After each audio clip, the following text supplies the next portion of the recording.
Okay, let's get started.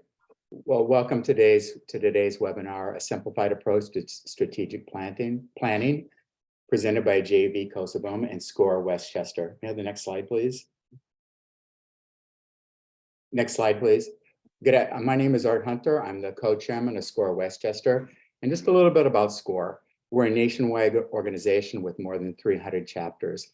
We're SCORE Westchester, and our goal is to foster a vibrant small business community through free mentoring and education. We serve the small business community by providing confidential business mentoring, and remember, that's always free, webinars and workshops, and extensive online educational resources. Our clients are startups to established businesses. We have 50 plus volunteer business mentors with a wide range of industry experiences and areas of expertise to draw on. You can reach us at 914-267-6570 or score.org/Westchester. Follow us on Facebook, Instagram, and LinkedIn. Next slide, please. Just a quick housekeeping tips. Today, all attendees are muted during the presentation. As we go, please submit your questions and comments using the Q&A, not the chat button. At the end of this webinar, we'll try to answer as many questions as possible. The other thing to keep in mind is that the webinar is being recorded. So once the webinar is over, you will receive a link to this, and buried in that link are important additional links to the Small Business Administration, to the presenter, JV Kosovom, to SCORE Westchester, and also to be able to request a mentor. Next slide, please. So today's presenter is JV Kosovom, the Director Emeritus of the New York Botanical Garden, having recently retired after serving in the organization for 22 years in a variety of capacities, including CFO, COO, and Director. He has spent 45 years primarily in financial and administrative positions in non-profit sector, particularly in New York universities and cultural institutions. Currently, he divides his time between being a SCORE Westchester mentor and volunteering at local cultural organizations. With that said, take it away, JV. Thanks, Art. Thanks for the introduction, and welcome to everyone. So as Art indicated, I served the New York Botanical Garden for 22 years, and even previous to my time as an employee at the garden, I worked there occasionally as a consultant. As a result, over a 30-year period, I worked on 4 strategic plans, 4 plans that transformed the garden from a threadbare, nearly moribund cultural institution to the beautiful, thriving it is today, but there were many bumps in the road. We used to joke that when the garden launched a new strategic plan, it was a harbinger of the financial crisis that would soon follow. In fact, that happened all 4 times, including the plan we launched in 2008, shortly before the collapse of the financial markets in the advent of the Great Recession. While I seriously doubt the garden's planning process had much impact on the financial markets, it is a reminder that we live in volatile times, and they are not likely to become less so anytime soon. In each of these periods of financial crisis, it greatly benefited the garden to have a strategic plan in place. The plan kept us focused and laid out our priorities. So when resources were scarce and other organizations were struggling to figure out what to do, we knew exactly what we needed and could concentrate our efforts. Now, at an organization as large as the garden, with 250, more than 30 buildings, 500 employees, and 60 board members, the strategic planning process can become quite complex. There are a lot of stakeholders to get and keep involved in the development of the plan. Over the years, I studied many different methodologies, but in the end, the basic steps to developing a plan are straightforward and the same for any enterprise. It's the size and complexity of the organization that makes the process complicated. Today, we will focus on these basic steps and not get distracted by process. Who this seminar is for? This seminar is intended for small business owners and operators and leaders of small nonprofit organizations who are responsible for determining the strategic directions their enterprises will take over the coming years. And a disclaimer, I'm neither a lawyer nor an accountant or a CPA, and I do not provide advice in these areas. If you are seeking legal or accounting, please consult with an appropriate professional. What we will cover. We will discuss the basic steps to creating a strategic plan and how that effort relates to business planning. There are many different approaches to developing a strategic plan. So many, in fact, you could spend a great deal of time researching the best method. This presentation identifies the steps basic to most approaches. We will not cover how to start a business or nonprofit, nor will discuss the details of obtaining financing or fundraising or other legal or accounting aspects of starting or operating an enterprise. This presentation assumes you have a business or a nonprofit organization that is in some state of operation. If you are in the process of creating a new enterprise, you will have to make a few adjustments in this process. This approach to strategic planning is simple in form, but the plan itself may be as simple or complex as your enterprise. Now, transparency. I often get the impression that people think that transparency means that you have to divulge any and all aspects of your organization's activities, often to levels of minutia that would put anyone to sleep. In strategic planning, you will need to be transparent with your stakeholders, but truly, what are your obligations? First, you should be clear about information that is factual versus information that results from making a judgment. For example, last year we had revenues totaling $100,000. That is a fact. If we added sales staff, next year we could have annual revenue of $150,000. Now that's a judgment. Second, you have an obligation to be truthful about factual information and to disclose how you arrived at your judgments. What were the conditions and assumptions that led you to make a particular judgment? What drove your decision making? In the example we just showed, the judgment on a simple calculation of sales per salesman. 3, transparency is not about providing every bit of data. Rather, transparency is about helping your audience understand the condition of your enterprise, the factors that are affecting it, and your plans for moving forward. An argument could be made that to overwhelm your audience with data in service to transparency is actually a tactic to obscure the facts. Better to be simple, direct, and report the data, not all of the data. Now, strategic versus business planning. In their simplest forms, a strategic plan defines what you want to do, your strategy, and a business plan details how you will do it, your tactics. A business plan often starts where a strategic plan leaves off. Strategy is about direction and intention. Tactics are about the actions you will take to make your intentions come to pass.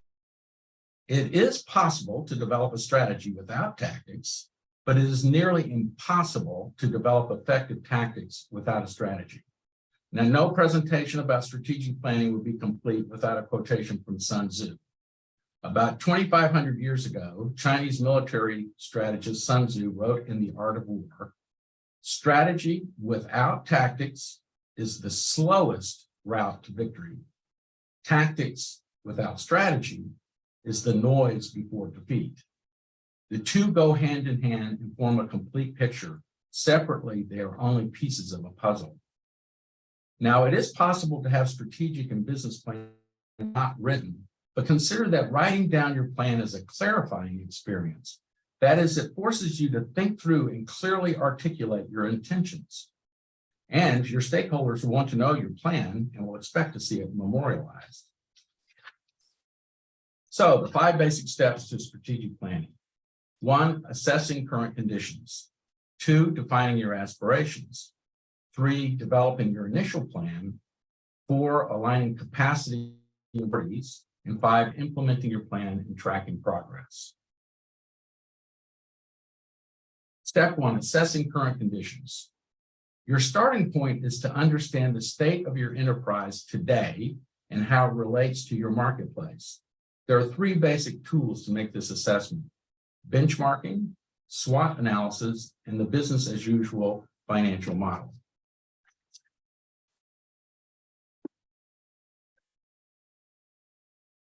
First, benchmarking. This is a commonly used method for comparing specific elements of your enterprise to other comparable organizations.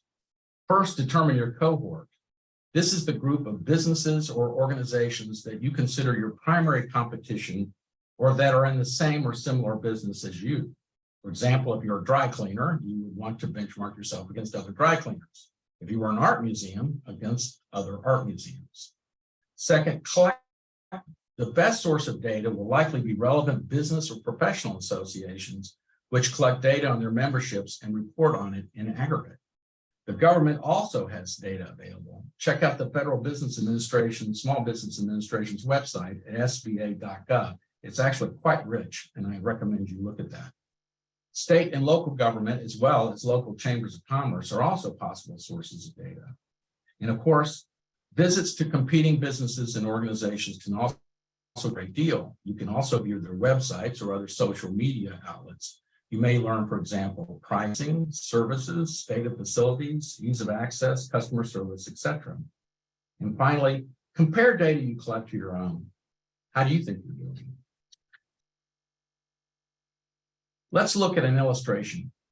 I'm going to make up a fictitious art museum called the Standard. Let's say it's located in an upscale community in Westchester County. Let's say it was the home and personal art collection of a high-profile industrialist who, upon his death, had the museum created along with a substantial endowment. And the museum's executive director has now started a strategic planning process. Just remember that all data presented here is purely fictional or illustration only. This is the Standard's benchmarking analysis. It's cohort. In Westchester County, there are 6 art museums of note, including the Standard. These will be the cohort for comparison. But there are also a number of art museums in the surrounding counties in Lower Connecticut, which we will note but not include in our cohort. The Standard then compared themselves to their cohort financially and programmatically. So the financial comparison.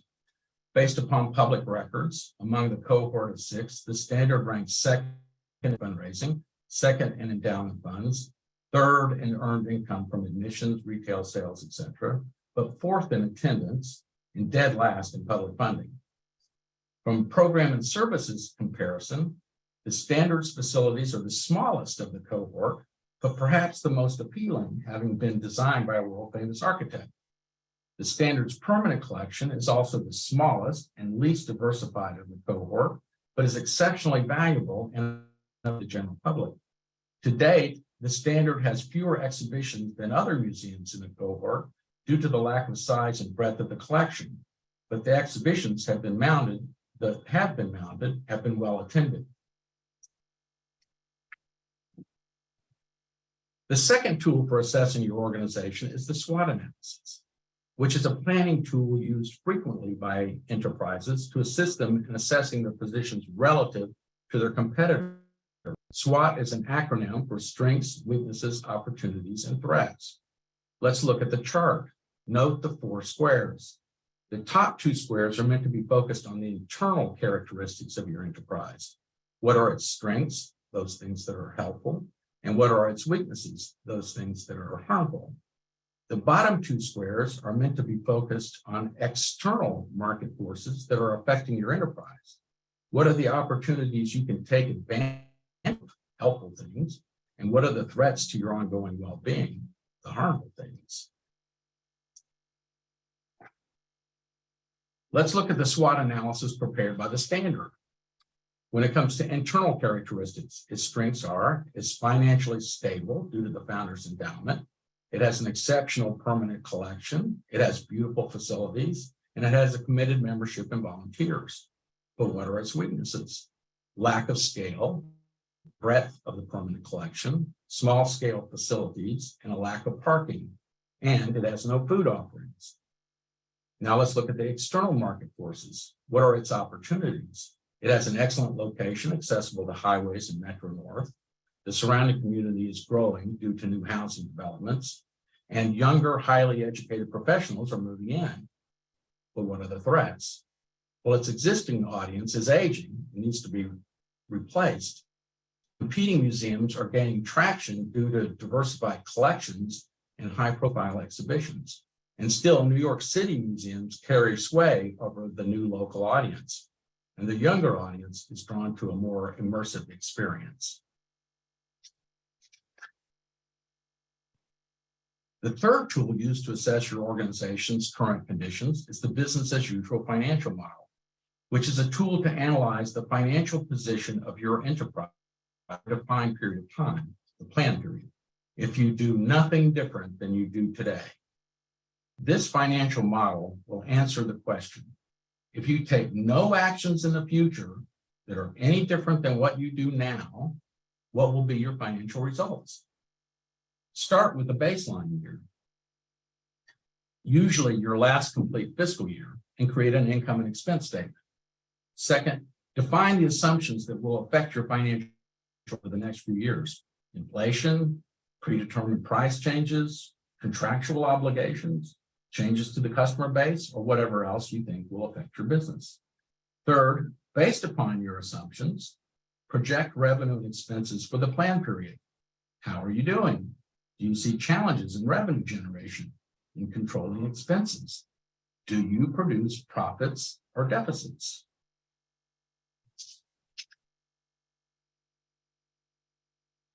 Let's look at the business as usual model prepared by the standard.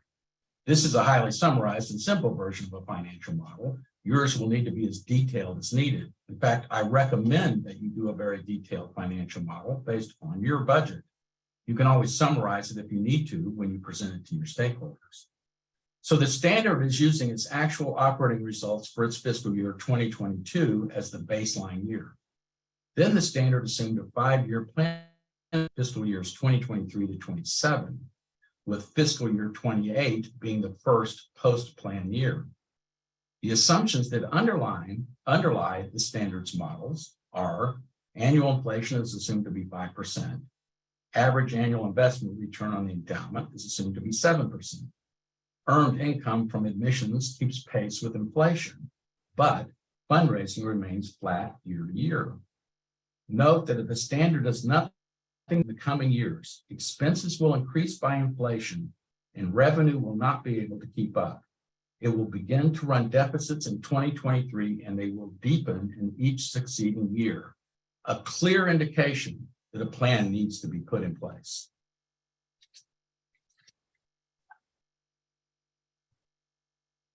Now that you have completed step 1, assessing current conditions, let's move on to step 2, defining your aspirations. You should now have a good sense of the state of your enterprise and how it compares to similar organizations. So what are your aspirations? Where do you want to take your organization? What do you want to accomplish? Your aspirations can be defined in any way you wish, but some of the most common ways are size of your enterprise, for example, measured by annual revenue, number of customers, number of employees, number of locations, etc., or by products and services. Perhaps today you offer only bookkeeping services, but you would like to expand to tax preparation and general accounting services. It can also be defined by facilities. Do you need new offices? Do you need to make capital improvements to your existing plant? Do you need to expand your facilities or add a location in another community? Continuing with our illustration, an aspirational statement might look something like this.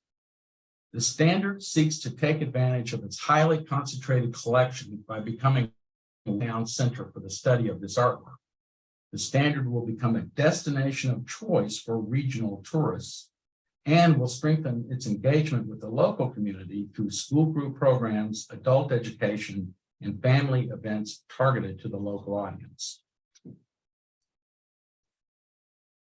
Now that you have assessed your current conditions and have broadly defined your aspirations, let's move on to step 3, developing your initial plan. Your initial lays out the tactics or initiatives that you will need to implement to make your aspirations come to pass. At this stage, thoroughness is very important, as these initiatives will define the resources you will need and the commitments you will have to make to achieve success. Be careful not to underestimate either one. This section in particular could overlap with your business plan. So first, identify the initiatives that need to be implemented.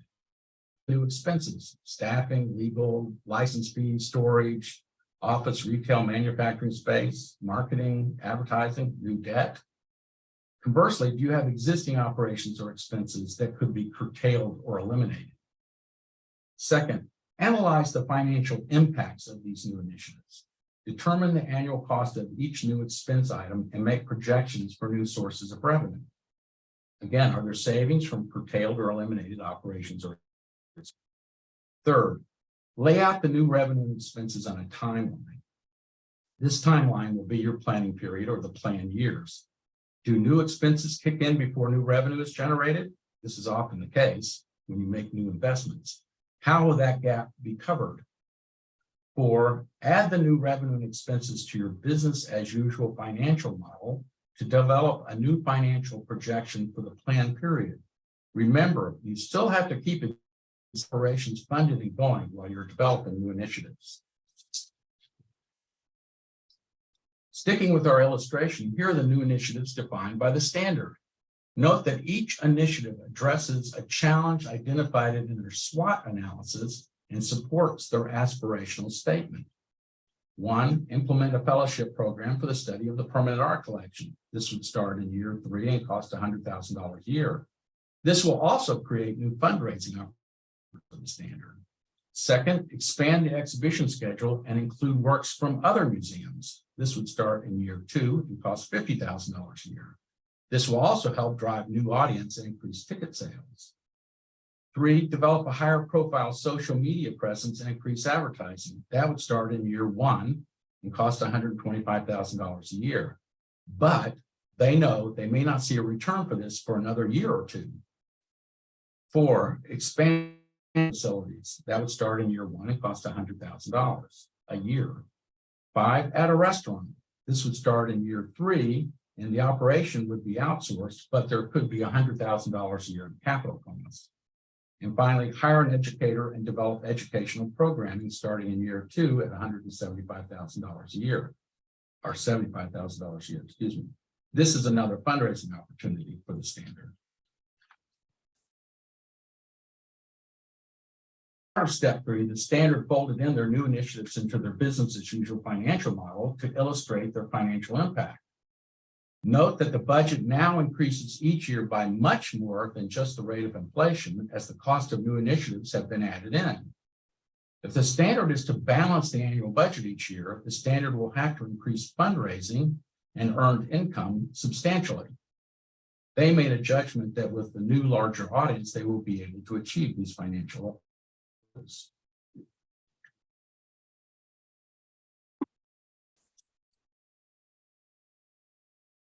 Step 4, aligning capacity and priorities.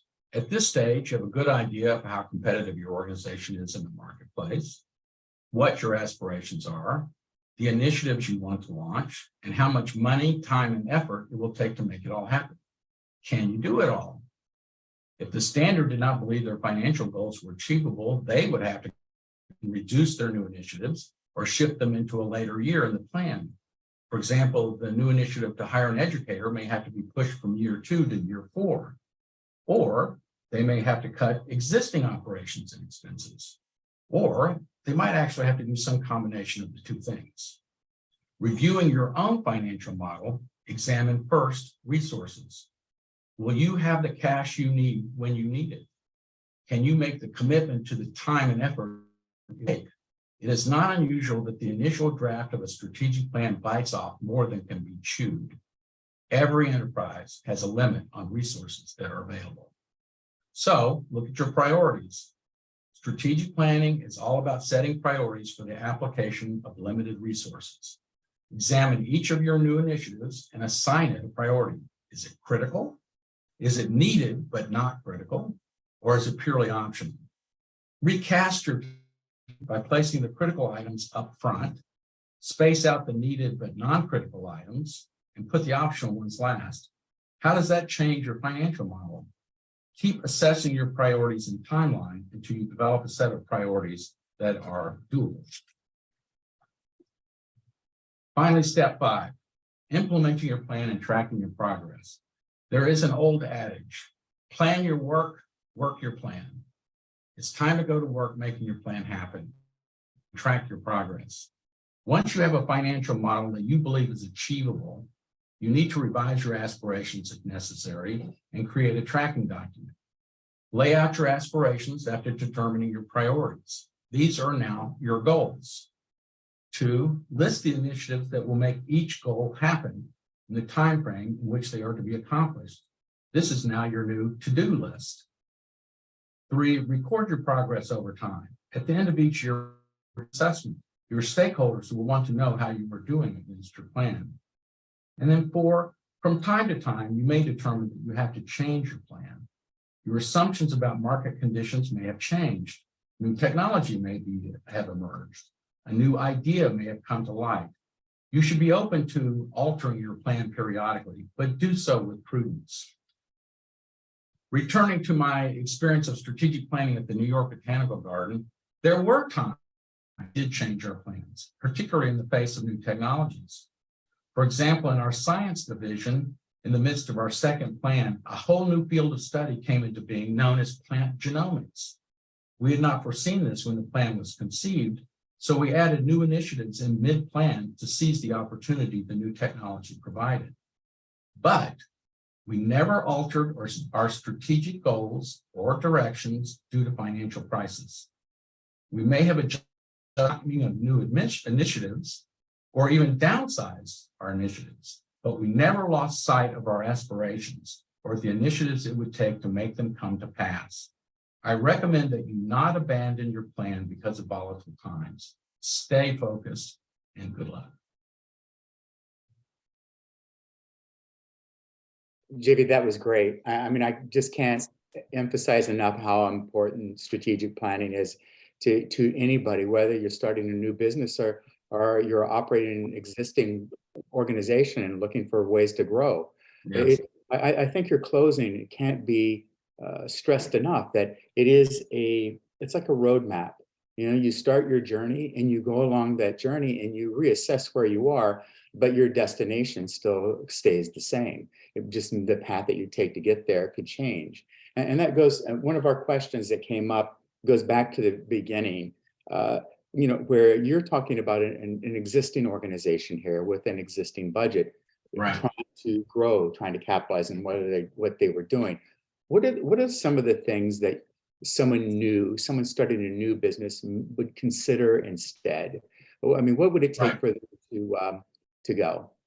Well, you would still go through the process. So for instance, the benchmarking, you can't benchmark yourself against somebody else, but by going through the benchmarking process, you begin to really understand the marketplace. So now you know what you have to build or conceive of as a new enterprise, knowing what that marketplace is. So I would say the benchmarking is a pretty exercise you have to do, whether you're in business or you're going to start a new business. Yeah, that's really true. I mean, know the environment that you're going into. And I think there's a lot of tools that you pointed out to do that. Get to know that competition, right? So here now we have a question from Nancy. When doing your baseline assessment of expenses, how do you allow for long-term employees who earn performance raises? Would you plan for a bonus? Well, you have to make assumptions. See, this is a very interesting question, right? Because I made an assumption about inflation of 5%. Right. Is that what it's going to be? Who knows? You have to base it on real data and make the best assumption you can. So someone can challenge your assumption, but they can't challenge your idea, right? So the idea of bonuses, I think if you built a really detailed financial model and you assumed that bonuses were a percent of new sales and you were projecting out new sales based upon new initiatives, then you could just come up with a formula that would build in the bonuses, right? So it's just a question of how you build your model, your financial model. Yeah, I think that's really bonuses. Key. Yeah, if you're going to give bonuses, include them. Yeah, I think that's it. I think that's one thing about financial planning is you always want to look at the I don't know, I'm going to call it, I want to say upside is the word that comes to mind, but it's really what's the most that could happen? How much is the most you have to pay out? And I think that also goes back to your point about tracking. Track where you are all the time and you'll know how you stand to paying those bonuses. Well, the other thing is that people, I did it, other people have done it, have a tendency to want to create the most optimistic picture they can. So the classic thing that we used to do at the garden time, and we always had to stop ourselves, Well, we need to build a new laboratory, and we'll have 3 new scientists working in this laboratory. And some board member would go, do you need a security guard? Do you need cleaning staff? Do you need administrative assistants? And you go, oh, darn. And, that would really create a lot of new expense related to that facility because, again, people want to create the most optimistic picture they can. And my word of make sure you really think through all the expenses it takes to make something happen. Yeah, I think but I also think that goes back to one of your earlier points too, about when you write this plan down, it really clarifies your thinking. It really makes you question what went into it and what you have to do. I think that's the key of of any good strategic plan. And as you said too, it leads to the tactics that it takes to get the task done. Well, when you write something down, and again, it doesn't have to be a tome.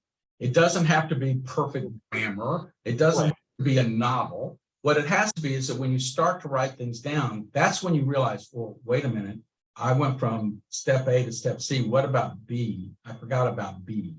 Because it makes your thinking, you have to go through the process of thinking things through. And that's when you'll find holes in your plan. I always recommend writing down plans. Now at the garden, we used to make people present their plans because it forced staff to really think through what they were saying we should be doing, right? It really made people think about it and then have to present it to other people, which that's key. I think that's key. I think that's really, really important. I know that in my corporate life, that's something that we did once a quarter is, our team presented to the executive leadership team, right? What our key initiatives were for the season. Right. And when you have to think that through, it's really, really important. Yes. There's a question here.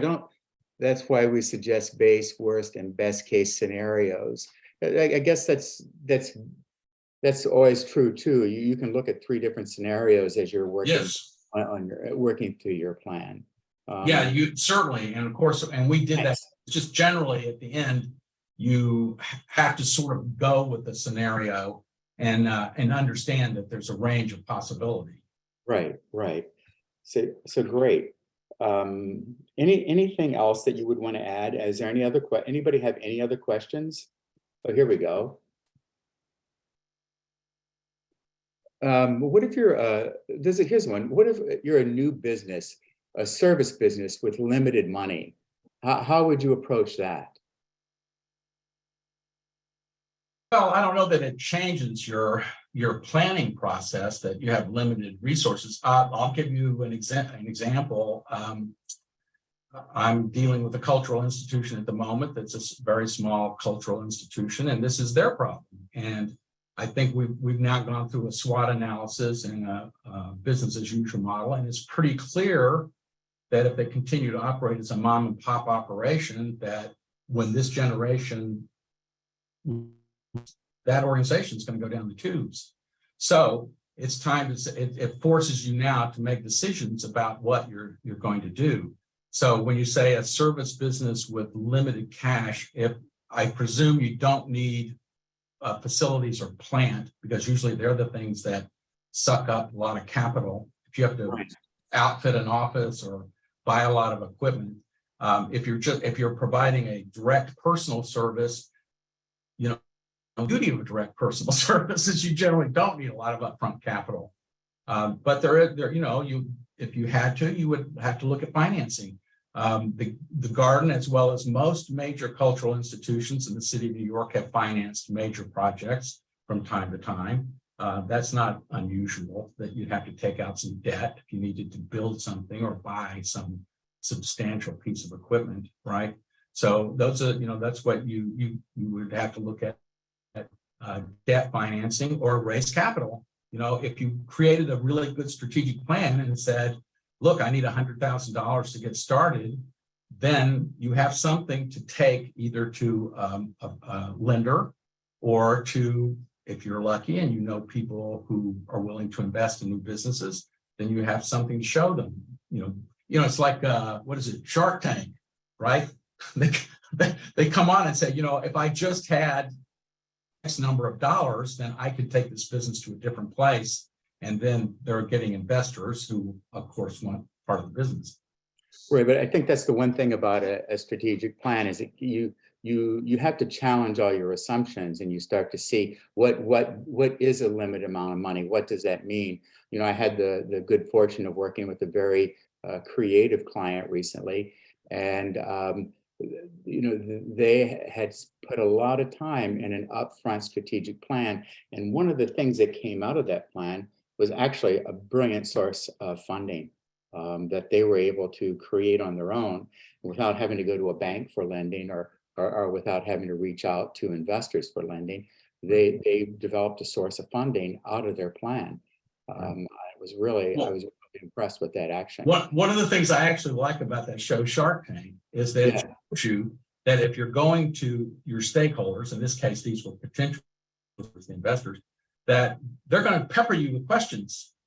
And you should be thinking, that's another reason, write down your plan. You should be thinking about those questions. What would I be asked? What would somebody else who was going to invest in my business interested in? And this goes for nonprofits too, because you're going to be out talking to donors. Right.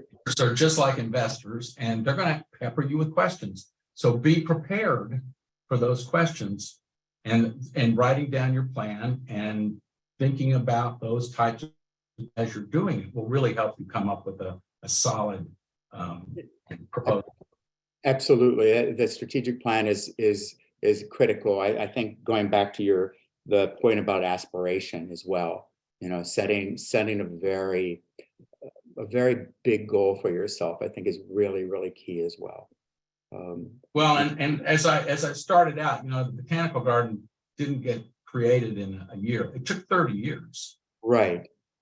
Smaller business, it's not going to take you 30 years, but it probably take you more than one. Right. Exactly. And you're going to hit, everybody's going to, you're going to hit road bumps along that way. I mean, we're in a competitive environment, an unknown world, right. And things are changing around us constantly. But once you have that map, once you have that plan, it helps you stay on track, even though you may have to move left or move right, or look for alternate sources of funding or whatever it is. Once you have that plan, you can move along. Well, it'll keep you focused. Yeah, that's what you need. What you want, and that just stay focused on that, and that'll help you a lot. Because a lot of other organizations and businesses, when they get hit with something, they start fumbling because they don't. It befuddles them, and they don't know what to do. And if you have a clear vision of what you want to do, you'll know how to ask for it. Exactly. I think that's great. I think that's a great summary. Well, with that, here's another question. This is a good question. It seems that a clear vision for the organization would be essential for strategic planning. How do you develop that vision? Well, that work. I mean, that is it in a nutshell. I mean, that you're absolutely right. It is a difficult thing, and it can change over time. And so you have to constantly keep analyzing what you're doing and how you're doing it. I mean, again, I'll use the garden as a perfect example. If you talked about horticulture in the 1940s or 50s, it was just about having some nice, rose collection, an azalea collection, a bulb collection. But in the modern world, this customer, the existing cultural customer, they're not interested in those kinds of collections. Some are. So what did we have to do? We had to create an exhibition program that then began to highlight these kinds of plants for people, and they would become interested because it was always in the context of some specific exhibition issue, or we'd start to marry it with artwork because artwork would draw them in, but it was always about the plant work. So it is an evolving thing. I think this notion of priorities, I think one of the most important statements in this whole presentation, strategic planning is about the application of limited resources. Right. Your aspirations, your desires will always be greater than what you can afford to do. So it's about figuring out then what's most important for you to do. And that's where that vision gets clarified money will always clarify things. Yeah, no, right. And I think that the thing about it, the vision is that I think that that's the I guess the secret sauce to any great business is having that vision. That's your competitive edge. You know, when you know you have a vision about the way something should go, or the way something should work, or the way that you can contribute to society, or to people around you. That to me is the secret of any great business. You know, Well, and it's the fun yeah, part, right? It's because you're going to learn. You're going to yeah, learn and exactly, change over time. exactly. I mean, that's, what is the old adage is, life is a journey, it's not a destination. Well, there you go. See, so Yeah, it's about a journey, not a destination. it is, and I think yeah, that vision, having that vision, and you know, you have an idea, and verbalizing that idea is really that vision. Yeah, Here's a question. I might answer this. It's sure. it's it's kind of a long question, but I think it's important. It's from Anne, and she's been a psychotherapist in private practice for 30 years, and for many years have done marketing, advertising, have steady clients and a small business. Clients are leaving them now. Rip Van Winkle, waking up to a new world. That's really true for everybody, for a lot of people. I have new ideas offering, and I have new ideas, and I'm stumped where to start. Look, this is a really good plug for SCORE. JV is a SCORE volunteer, a mentor. We have a variety of mentors that, it's when you're a small business and you're a sole proprietor, it's good to have someone to talk to. And that's something that SCORE can provide for you. It can help you with some of that direction. And at the end of the presentation will be links to SCORE. And if you want to reach out to us, we'd be glad to set up an appointment with a mentor and talk to you. I think that can really be helpful. I hope that helps answer your question. Yeah. Here's a question. What's the cost of having a basic strategic plan done for a startup? SCORE mentoring. Well, yeah, Sure. are you gonna pay somebody to do it, or are you gonna do it yourself? I mean, that To me, I think the answer is you want to do it yourself. And again, you can use again, a plug for SCORE is you can use a SCORE mentor to help direct you through this process. This is what we do. Like I say, JV is a strategic planning expert. We have several people that are volunteers that are very, very good at this. And again, it's free. So it's worth reaching out to us and give us a shot.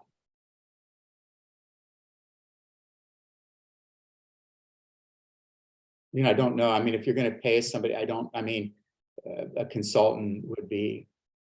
look, consultants come in all varieties and all costs. Yeah, exactly. Yes, very true. Right. So, I mean, it depends on really, what you need. Do you just need somebody to do research for you, or do you need somebody to actually who understands the planning process and will just walk you through it? Or, do you need a very specialized consultant? Right. Right. But if you're a startup, my first reaction would be try it yourself, or I don't know if you have partners or other people involved with you, but between you and your partners, if you have them, or staff, you should try it yourself. I mean, it's a illuminating process. It is. I think, if you go to, the SCORE Westchester webpage, there's a basic outline for a strategic plan on the webpage. And, in my corporate life, we call it a one-pager. You write down, it's your mission, what do you expect to get from it in terms of return, and then what are some of the steps that you have to take to start it. It's a process that it's important to take a look at.